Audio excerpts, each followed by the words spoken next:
आज आपण अस्सल गावरान पद्धतीने तांदूळच्या भाजी कशी बनवायची ते पाहणार आहोत।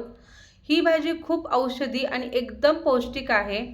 मला ही कोवळी भाजीची गड्डी मिळाली आणि आमच्या घरी ही भाजी खूप आवडीने खाल्ली जाते आणि खायला ही खूप टेस्टी लागते। तर चला सुरुवात करूया।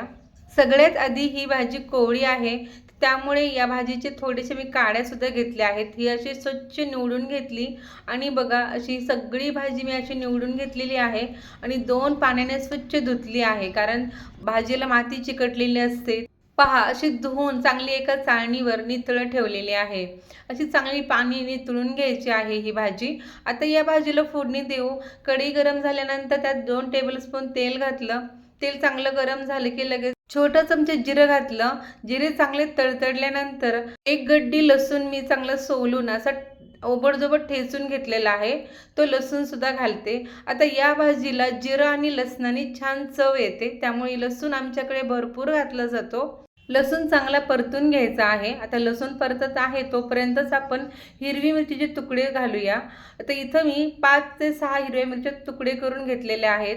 तुम्ही तुमच्या चवीनुसार मिरची वापरू शकता। इथे लाल मिरची सुद्धा घातली जाते आणि नाहीतर फक्त मिठाची सुद्धा ही भाजी एकदम छान लागते।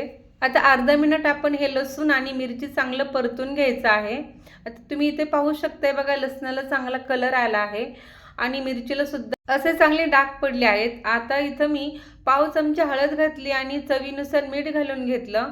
आता मीठ थोडंसं कमीच घालायचं, कारण ही भाजी शिजल्यानंतर कमी होते। आता तांदूळची भाजी या फोडणीवर घालून घेतली। उलटण्याने ही भाजी सगळी हलवून घेऊ, म्हणजे खालची बाजू वरती येते। खाली आपण लसूण आणि जिऱ्याची फोडणी दिलेली आहे, ती जास्त करपू नये म्हणून लगेचच आपण चांगलं हलवून घ्यायची आहे। सगळी भाजी व्यवस्थित अशी छान हलवून घ्यायची। अशी छान भाजी हलवून झाली की लगेचच आपल्याला इथं झाकण ठेवायचं आहे। झाकण सुद्धा फक्त 3 ते 4 मिनिटांसाठी ठेवायचं, कारण याच्यामध्ये मी थोड्याशा काड्या पण घेतलेल्या आहेत। आणि बघा 3 ते 4 मिनिटांनंतर झाकण काढून पाहिलं की या भाजीला पाणी सुटलेलं आहे।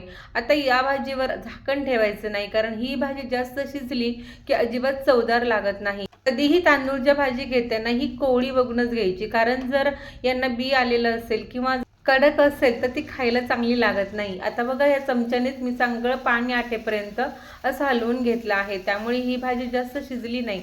योग्य प्रमाणात ही भाजी मी शिजवून घेतलेली आहे। इथे तुम्ही पाहू शकताय बघा, भाजीचा अजिबात गिजगा झाला नाही आणि शिजली सुद्धा व्यवस्थित आहे।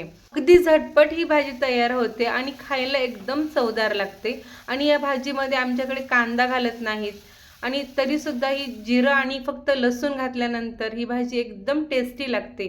या पद्धतीने नक्की ही भाजी एकदा करून बघा, तुम्हाला नक्की आवडेल।